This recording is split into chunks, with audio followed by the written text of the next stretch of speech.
Yeah. Kahit sa Business. kahit sa ordinaryong pamilya din naman ata. Siyempre, yung padre di pamilya, nakikita nyo na ano siya na tatakot na, nalulungkot na, apektado na yung buong bahay nun eh. Depende sa Madadamay kayong pamilya, lahat eh. Daddy.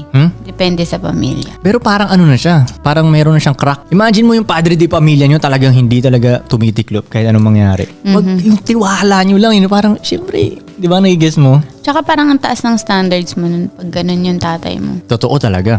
Kasi parang, tangina, kaya mo ba humarap kay Papa? Oo. Ano? At saka syempre, di ba, kung magbo-boyfriend ka, di ba? Oo. Kung nakita mo yung papa mo na hindi tumitiklop, tapos yung boyfriend mo Ay, tiklopin. naku, kaltukan na Kaya rin minsan ako.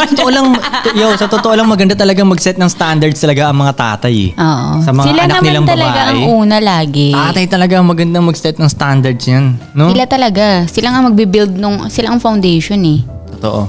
Kaso hindi alam ng kadamihan yun. Pero, di ba, kunyari yung angas ng tatay, confidence ng tatay, yung pera ng tatay, yung connection ng tatay.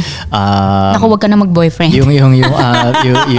Yung forma pa lang ng tatay, yung pagka-funny ng tatay. Yung pagkalalaki niya. At saka paano i-handle ng tatay yung nanay. problema. O, di ba? Yes mo, yun. Kaya, Paano i-handle ng tatay yung buong bahay din? buong bahay.